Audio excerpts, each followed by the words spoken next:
Hello, my name is Ray. I'm the Ray in the Ray code. In this video, I will be covering the abstract factory design pattern, and I'll be using JavaScript.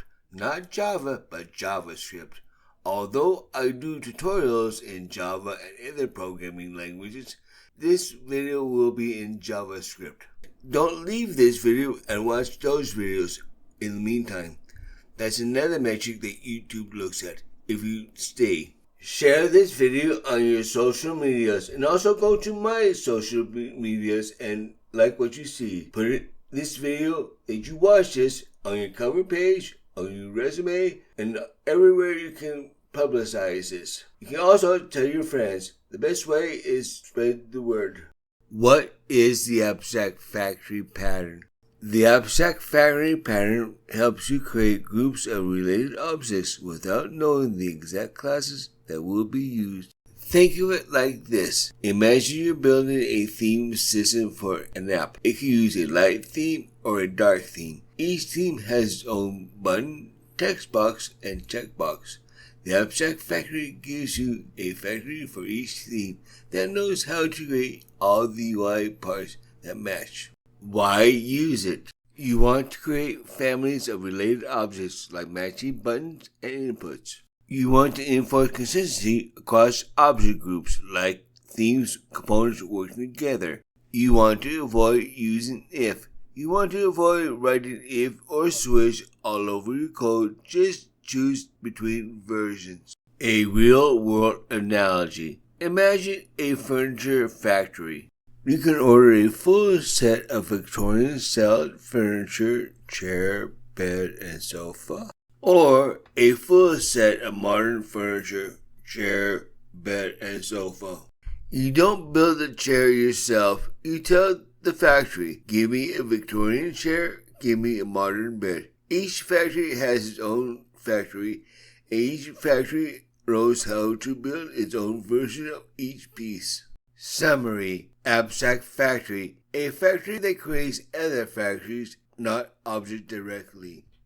Purpose. To produce related objects that should be used together. Benefit. Keeps object creation consistent and clean. Client code. Doesn't care about the exact classes, just uses the factory. Abstract factory. UML for JavaScript students. Abstract factory defines functions for creating a family of related objects. Return real JavaScript objects for one product family. Ensures objects are compatible together. Concrete product. Real JavaScript object created by a concrete factory. Implemented all behaviors defined by its abstract product. Matches the product family of its factory.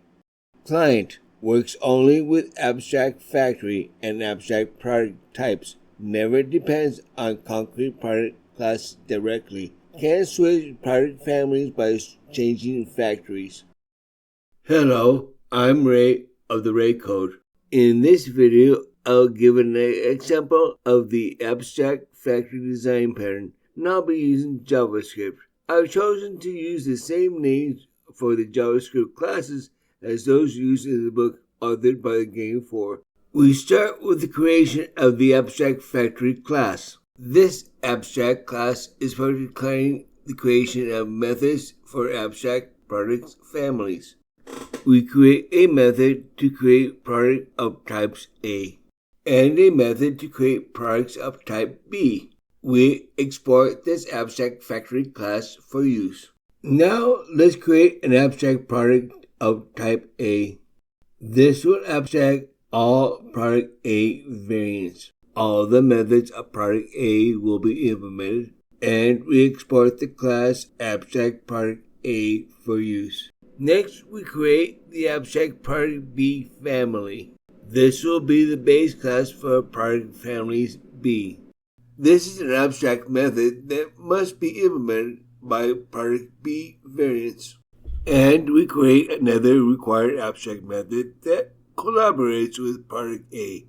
And of course, we need to export this class for use. Now, let's start creating our products. We start with product A1. At the top, we require abstract party A. Of course, abstract party A extends party A1 because it's an A type.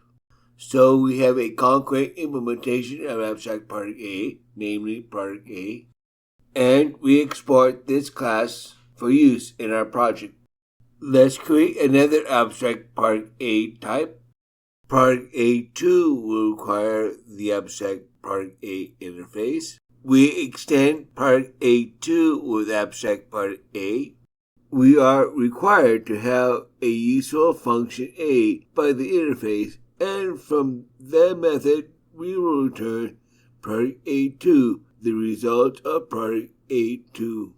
And lastly, we export this module for use. Now, let's create our B products. Inside of B1, we are requiring the abstract product B interface.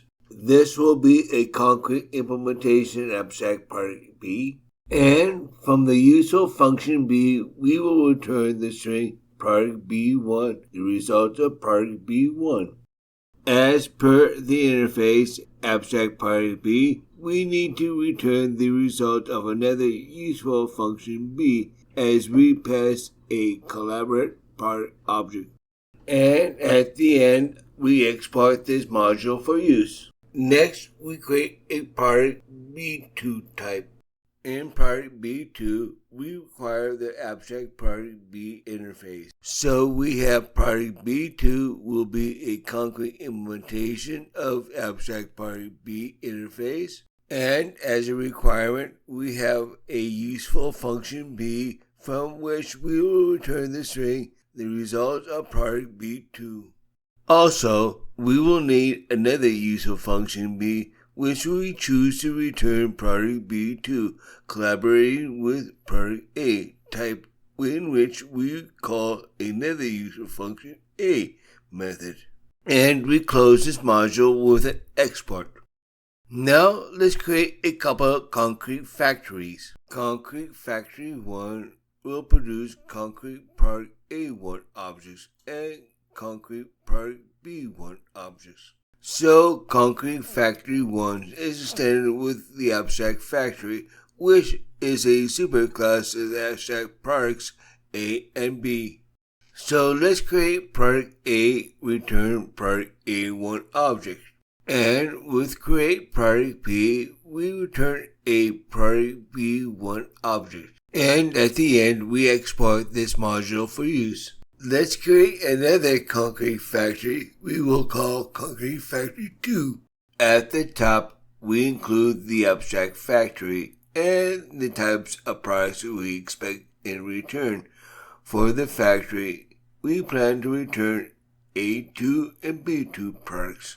Our first concrete factory, Concrete Factory 2, will return new A2 products. And for our create product B method, we will return a new B2 product. And we close this class with an export for use. Now we create a client for our demo. The client class will be the class that will put our index.js. We assign this .product A to the factory method, create product A, and we do the same for product B. And we write to the console log product B's useful function and product B another useful function B. With product A object, we let product B collaborate with product A. And we export this class for use. Now over to the index.js. We require concrete factories 1 and 2 and the client. We demonstrate behavior using Concrete Factory 1. And we demonstrate behavior using Concrete Factory 2. So now let's view the results.